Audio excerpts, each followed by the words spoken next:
ឆ្នាំមួយមីលេខសំណាងលេខ217ចំណែកពណ៌សំណាងអ្នកលោកអ្នកដែលកើតឆ្នាំមួយមីគឺពណ៌ប្រផេះបងប្អូនកុំគួយណាបាទចឹងអ្នកដែលកើតឆ្នាំមួយមីលោកអ្នកខមមិនលេខសំណាងលេខ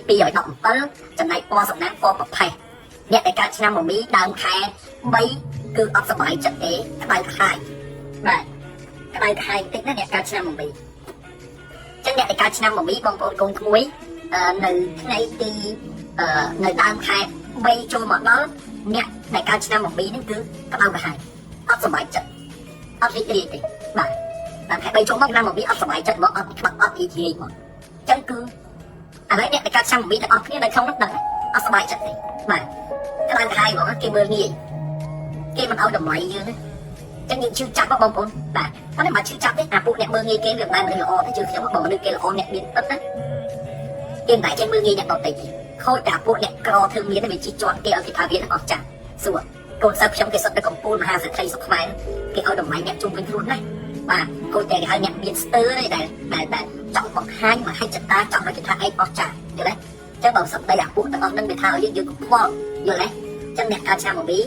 គឺគេមើលងាយតាមខែ3បាទប៉ុន្តែមិនអាចខ្វល់ណាថៃថាកុំទៅខ្វល់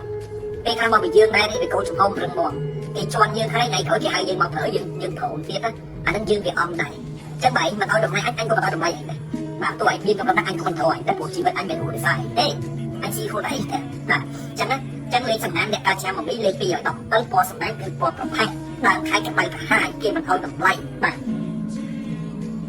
អ្នកដែលកើតឆ្នាំមួយមីដដែលពីថ្ងៃ7ដល់ថ្ងៃ9បាទចន្លោះពីថ្ងៃ7ដល់ថ្ងៃ9លោកអ្នកមានលៀបចូលបាទលោកអ្នកមានលៀបចូលចឹងលោកអ្នកដែលកើតពីឆ្នាំមួយមីដដែលពីថ្ងៃ7ដល់ថ្ងៃ9មានលៀបចូលហើយបើសួរខ្ញុំថាលៀបនឹងលៀបអ្វីខ្ញុំអត់ដឹងតែមានលៀបចូលណាបាទចឹងគឺអ្នកដែលកើតឆ្នាំមួយមីនឹងមានលៀបចូលហើយជូនតឲ្យអ្នកកើតឆ្នាំមួយមីទាំងអស់ហេងហើយកាត់អបមានលៀបមានសំណាងដូចអ្វីដែលខ្ញុំទូទៀតបាទចឹងអ្នកដែលកើតឆ្នាំមួយមីមានលៀបចូលចន្លោះពីថ្ងៃ7ដល់ថ្ងៃ9អ្នកដែលកើតឆ្នាំមួយមីដដែលបងប្អូនកូនក្មួយណាពីថ្ងៃទី14ដល់ថ្ងៃទី17លោកអ្នកដែលកើតនៅឆ្នាំមួយមីហ្នឹងគឺប្រយ័ត្នមាត់ប្រយ័ត្នកជាមួយអ្នកដែលនៅក្បែរខ្លួនមិនមែនគ្រួសារទេគឺជាមួយអ្នកដែលនៅក្បែរខ្លួនព្រោះអាចមានកំពើអាចមានចចោអាចមានសត្វសាហាវវាតាមខាងយើងវាតាមបករឿងដាក់យើងចឹងយើងចាំចន្លោះពីថ្ងៃ14ដល់ថ្ងៃ17បើមានសត្វសាហាវចចោស្អីមកចង់ខាងយើងក៏មិនបាច់ទៅតវ៉ាជាមួយវាដែរយើងចាត់ទុកថាពួកវានឹងជាសត្វទេរឆានទៅយើងមិនបាច់តជាមួយទេបាទហ៊ានតែតនោះគឺមិនបានទេបាទយើងសុកគេជេរយើងណាគេហៅរឿងយើងគេទៀមតាមយើងណាយើងតគេគ្រាន់តែការពារខ្លួនសោះក៏គេ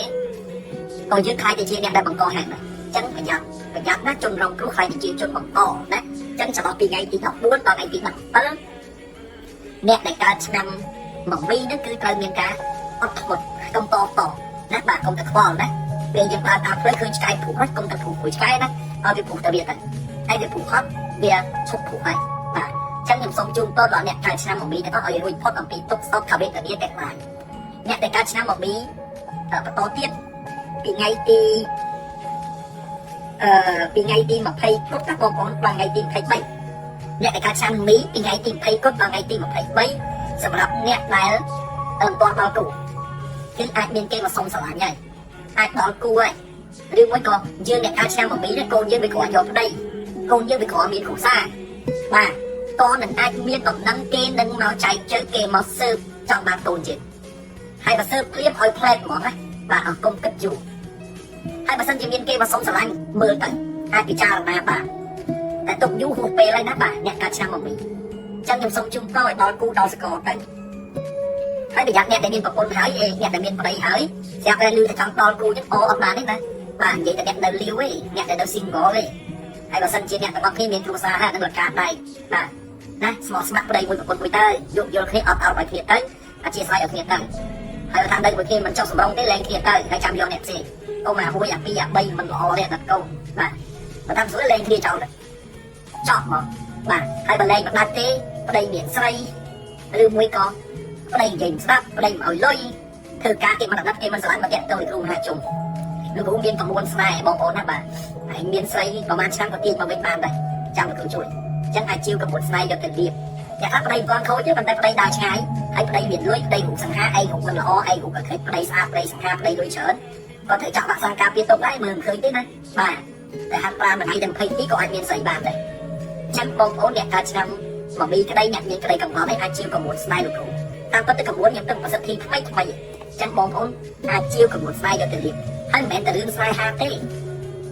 សូម្បីតែរឿងការងារជំនួញជួញដូរក៏អាចប្រើកមួនស្នេហ៍លោកគ្រូមហាជុំយកទៅលៀបបានដែរបាទបកាយស័ក្តិសិទ្ធិបាទចិត្តចង់ជាវអាចឆ្នាំចូលពេកជាបានបាទចឹងអ្នកដែលកើតឆ្នាំមកមីនេះជូនពរអបអរសាទរណាបាទហើយអ្នកដែលកើតឆ្នាំមកមីចុងខែអ្នកដែលកើតឆ្នាំមកមីចុងខែណាបងប្អូនអាចមានដំណឹងល្អអាចបានទៅក្រៅប្រទេសបាទចឹងសម្រាប់អ្នកណាដែលគាត់បានទៅក្រៅប្រទេសឬមួយអ្នកដែលមានបំណងចេញទៅក្រៅប្រទេសហើយវាមិនទាន់មានឱកាសមិនទាន់មានរឿងដែលអាចទៅបានណាចឹងនៅចុងខែ3ហ្នឹងអ្នកដែលកើតឆ្នាំមកមីហ្នឹងគឺនឹងបានទៅក្រៅប្រទេសចឹងយើងនឹងបានទៅស្រុកឆ្ងាយស្រុកក្រៅប្រទេសដែរចឹងសម្រាប់បងប្អូនកូនក្មួយណាកើតឆ្នាំមកមីតាក់ពាក្យទៅកូរ៉េរៀនកូរ៉េចង់ទៅស្រុកគេធ្វើការអត់ទាន់ឮដំណឹងអាហ្នឹងអាចទៅបានបាទអាចឮដំណឹងដែរហើយបើអ្នកដែលចង់ទៅអារ៉ាប់ដែរហ្នឹងបោកខ្លួនថយសិនព្រោះថាមិនទាន់ស្រួលទេបាទតែគិតគូរពីសុខភាពសិនបាទចឹងអ្នកដែលកើតនៅឆ្នាំមកមីលេខសំណាងរបស់បងប្អូនគឺលេខ217ចំណែកពណ៌សំណាងគឺ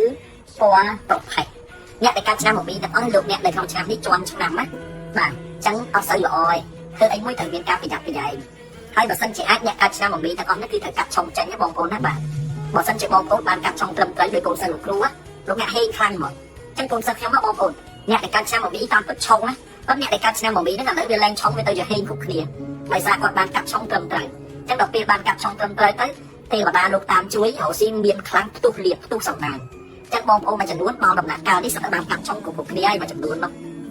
បាទប៉ុន្តែកាត់អត់ត្រូវនៅតែវេទនាដដែលចឹងមកកាត់ទៅអត់ត្រូវនៅវេទនាដដែលអាចមកកាត់ឆុងជាមួយលោកគ្រូមហាជុំបានចឹងការកាត់ឆុងនេះយើងមានរបៀបមានកិច្ចពិធីកាត់ឆុងជូន